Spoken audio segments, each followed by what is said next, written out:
Holy fuck! Holy fuck, it's over, thank God! Holy shit, dude! Oh my God, that came out of fucking nowhere. Fluke from 71, thank God I didn't have to die till the end! Oh, that was awful. That was awful! Please tell me I was recording. Oh, thank God I was! Oh, that was insufferably annoying. Holy fuck. Oh, okay, I have a lot to talk about for this level, so this is probably going to end up being closer to 10 minutes again, but some of this is important, and some of this is very important for one specific person, and I need that person to listen to it, so I'm going to say it now. Zeffel, please, for the love of God, don't change this level, and I'm not saying that from the point of view of, I absolutely adore this level. Like, I found this really solid, considering A, when it was made, and B, compared to everything else around it in difficulty on the list currently, right? Like, this is a really, really, really good skill-based stepping stone for a lot of players, and I think it should absolutely stay where it is, but more importantly, I think that your whole stance of fuck list points, I'm gonna buff my level, is doing more harm than good, right? Because you're making a decision for a group of people that did not sign up for it, right?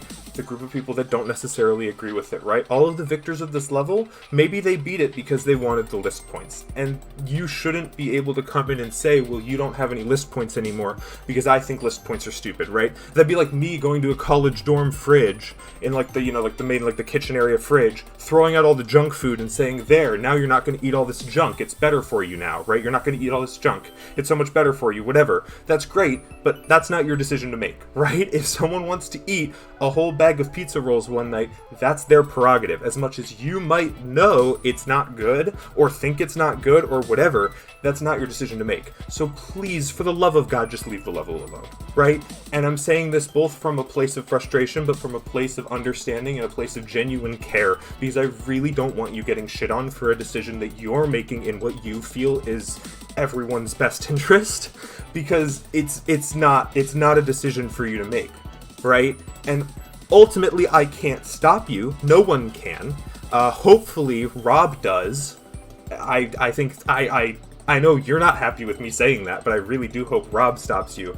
Please, for the love of God, leave Stalemate Redux alone. We don't need it buffed. It doesn't need changed. It's fine where it is. I think it's a really, really, really useful level where it is on the list in terms of skill building, because it is incredibly skill based, right? There's a few moments where there's sync, but most of it is truly just can you do the things, right? And I think we need a can you do the things level in this area on the list that's this fair. And I don't think this level is incredibly fair, but I think this level is fair enough that it's just a really good thing to have where it is. And I think that the decision to buff it would be something that harms a lot of people in a way that I don't know if you're necessarily expecting, or in a way that I don't know if you're necessarily taking into account as much as you should be, right? Kind of an extreme example, but Gandhi didn't get other people to go starve in the streets, right? He did it himself. He thought, there's a problem, I'm gonna do something about it that affects me. Right? Again, extreme example, this is $2 Cube game, that's like big fucking world history event. But you get my point, right? You buffing the level does not hurt you.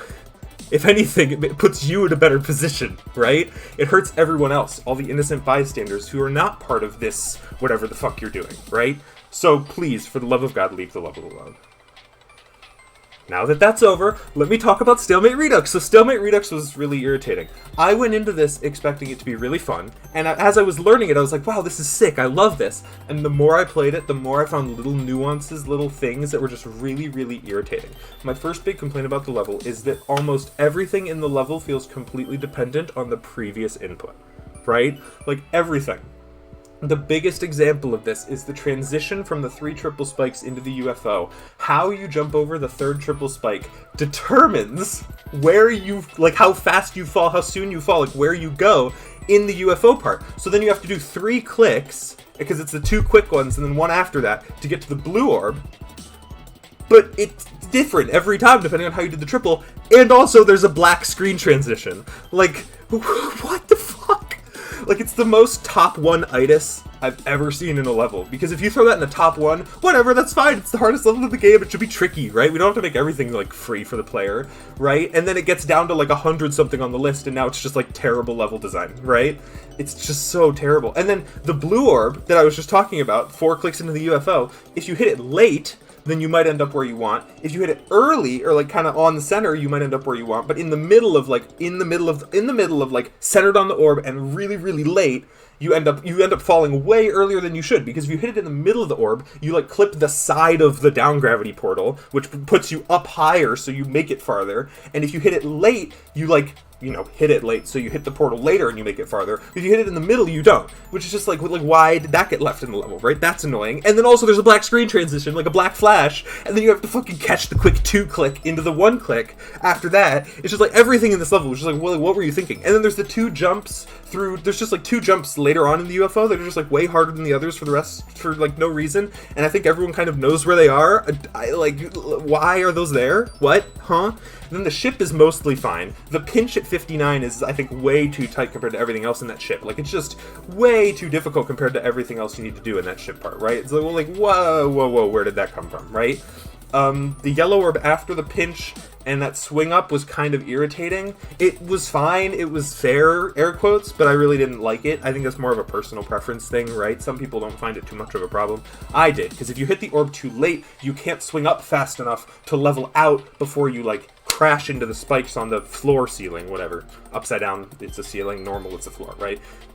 But if you hit it too early, then you die to the spike on the top of the like right triangle structure on the bottom, whatever. You don't get into the thing to swing up, right? So that was, I didn't like that, right? I really didn't like how, like, I don't know. And I think that's just kind of a ship control thing that a lot of players are really good at, so it was something I found difficult, because I'm terrible at ship, but whatever. The last ball? Wow, I love the last ball. Why couldn't the whole level be like the last ball? The last ball's fantastic. The dual ship is meh. It's whatever. I get it. Like, it's fine. The swing up off of the block at 90 with the dual ship was, like, weird. I got consistent. I didn't die at it from 0, and I really wasn't dying at it much in practice, but it was really kind of annoying and irritating. And the first ship, by the way, oh, the wave, okay, the wave part was pretty fun and fair. Like, not a ton of complaints. There are 1 or 2 clicks I'd maybe change, but most of that wave, if not all of that wave, was fine. The first ship was just really annoying, and it was not fun to play from 0, because it wasn't a part where, like, the first click of Black Blizzard, it's really hard, but if you do it right, you do it right, right? Like, there's just a definite way to hit it that it's correct, right? Like the fucking, like, Blue Orbit 2 or whatever, right? This was like a whole 9% of the level that just felt really janky and finicky and weird and awkward before you really got to any of the, like, interesting difficulty or fun difficulty. So that was kind of a drag from 0. And that's my whole stance on this level, is learning any individual part was really interesting, right? I thought learning the UFO and getting the UFO down felt insanely fun. Learning the ship and getting the ship down felt insanely fun. You learn the ball at the end and you're like, holy fuck, I'm a memory god. What? That's so cool. And then you, like, learn the rest of the level, put it all together, and it's just incredibly, like, underwhelming and almost upsetting at how, like, lackluster a lot of it is. It's just like, okay, that was the level, whatever. The transitions are ass. I had to turn my gamma up so I could see any of it, and I think that's just a monitor thing. Some monitors it's fine, mine it was not. Like, I couldn't see shit. So my gamma's cranked as high as it goes right now, and that made the white flash transition into the ship, like, blinding, right? I really couldn't see until I hit the yellow orb. It was awful. But yeah, there you go. Level over. I don't have to play it anymore. Please, for the love of God, don't update it. Oh my god, why? I don't know. I would, as much as I didn't enjoy this experience, I would recommend this level as a skill builder, if nothing else, right? Because it's so incredibly skill-based. The slow wave is something that's not done in extremes a lot anymore, and I think learning that skill and getting that skill better does help your fast wave. It generally just helps you in the game. And a lot of the ship control in this level is something that's very, very good to learn here at this level before you start applying it in shit that, like, I can't even dream of beating right now. Right? But yeah, I would recommend this if you're looking for a good skill builder extreme, and it might be something you find really fun. There are a lot of people that absolutely adore this level for what it is. I think there are some parts that really didn't age super well. I think overall, considering when it was made, it's a fantastic level. I mean, compared to the other shit that was coming out at the time, like, wow, this is impressive. But I would not put this up there in my favorite extremes. I wouldn't even put it close. Okay, that's over now. What a fucking weight lifted off my shoulder. This was so stressful. I'm gonna cut the recording here now. Bye.